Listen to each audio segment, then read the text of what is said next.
listening to The Map of Us, a companion podcast to the LGBTQ Media Mapping Project. I'm your host, Dana Piccoli, Managing Director of News Is Out, a pioneering queer media collaborative. Welcome.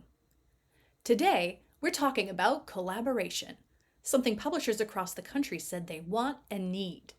The Mapping Project found that while many LGBTQ outlets work with freelancers and partners occasionally, most want deeper collaboration, from joint reporting to shared back-end resources like legal help, sales support, and grant writing. 91% of those surveyed outlets said they would be open to shared editorial work, and nearly all expressed interest in shared services that could strengthen their capacity.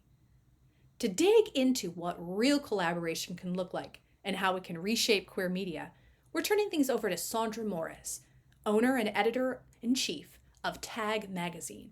Sondra speaks with Dallas Voice publisher Leo Cusimano about his passion for collaboration and what it takes to form partnerships that last.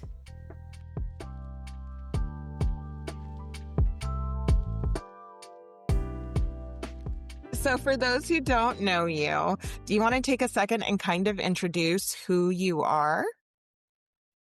Sure, I can do that. So I'm Leo Cusimano. I'm the publisher of Dallas Voice in out North Texas. And Dallas Voice has been around for 40 years, and I've been here 32 of the 40 years. So about 12 years, almost 13 years ago, I purchased Dallas Voice and became its publisher. My background is more in advertising and marketing than it is in journalism. So I have a business degree, and so I run my company here at Dallas Voice maybe a little differently than publishers that come up the ranks through journalism. It's one of these things where it's a passion that we have.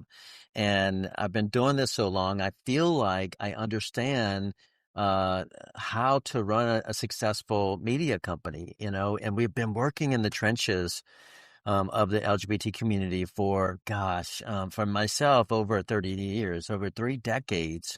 And, we hear some people talk about the gay agenda, the gay agenda, right? Yes. After 30 years of doing this, I realized we do have an agenda. And that agenda really is one word. And that one word is equality. That's all we want. Be treated like anyone else. And that's the simple nature of it. And these collaborations that we work in really help us send that message out pretty clearly. Yeah, so you're in 2 of these collaborations, right? You're a founding member of News Is Out, and then you're also the co-chair of the National LGBT Media Association. So how did you get involved in those, and why did you get involved in those? Well, I think for me, it's really important. And the 2 different organizations really have 2 different focuses. The National LGBT Media Association is more focused on bringing us all together to help market ourselves to national advertising agencies and media companies and corporations that want to reach the LGBT community. So we pool our efforts to focus on getting that kind of work done. And for News Is Out, it's a little different, and it's focused in terms of looking at getting foundational money, both from corporations and foundations, to funnel their money into local LGBT media. And so it's really attacking things on 2 different areas, from an advertising standpoint and philanthropic giving standpoint. So I think successful publishers today understand that it takes multiple revenue sources to be successful in today's market out there and the evolving media landscape that we are in. And having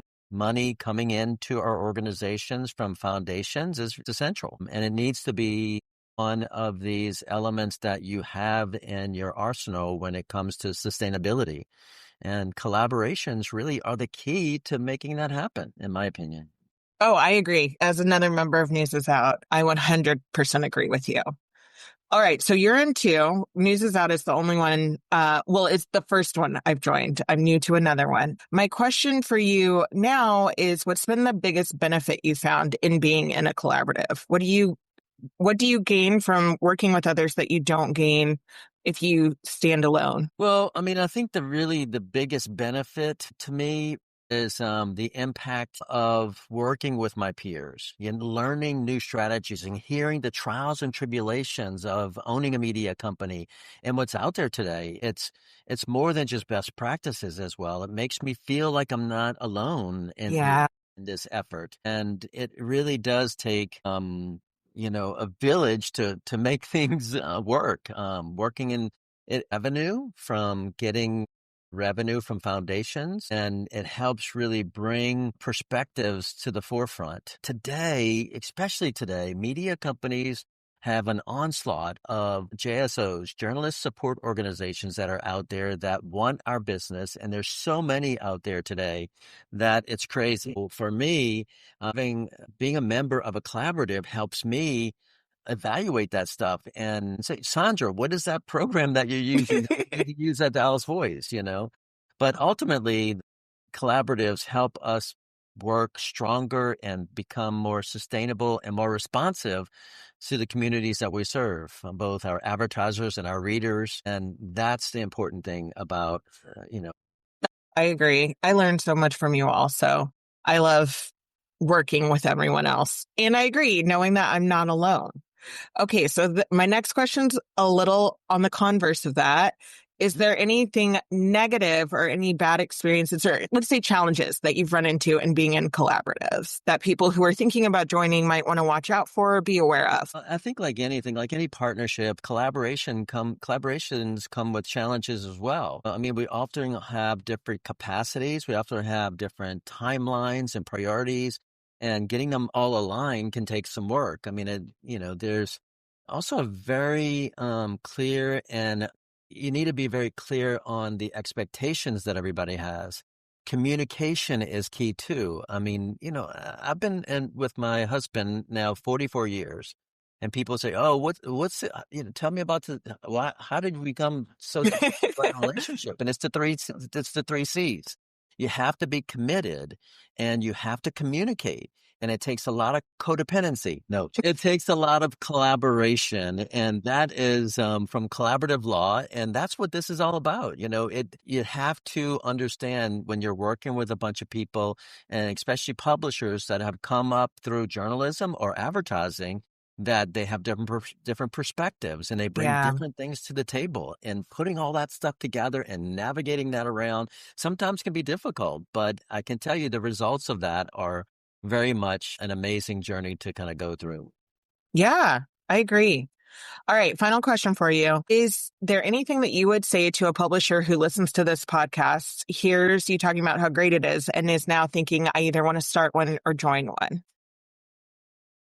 I would say to a new publisher looking at looking at starting a collaborative or joining a collaborative, I think I would encourage them to lead with curiosity and openness. Collaboratives work best when everyone comes to the table willing to share and listen and learn from each other. A lot of publishers are A-type people and have their certain way of doing things, and you have to be open. You have to learn how to listen effectively and have to be open to share the best practices and be open to learn from one another. It's important to be clear about your goals too, about why you're wanting to join a collaborative, and make sure that you have the capacity to do so as well. That's a good point. And it's also recognize that collaborations isn't about giving something up. It's about building strength and building a partnership, and ultimately understanding that it's about sustainability. And that's encouraging when it comes to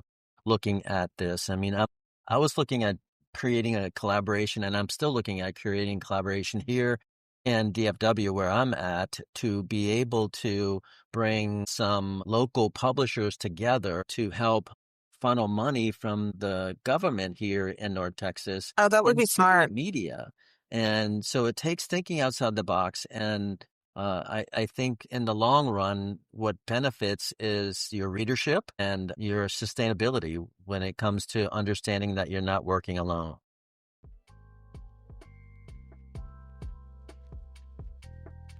Before we wrap, we want to thank the partners supporting this work. The LGBTQ Media Mapping Project was funded by the John D. and Catherine T. MacArthur Foundation. with support from the Craig Newmark Graduate School of Journalism at City University of New York, Local Media Association, and News is Out. To learn more about the Media Mapping Project, visit newsisout.com. Special thanks to Ken Schneck of the Buckeye Flame for the use of his podcast platform, and to Sondra Morris and Leo for today's conversation. And thank you for listening. We'll see you on the next episode of The Map of Us.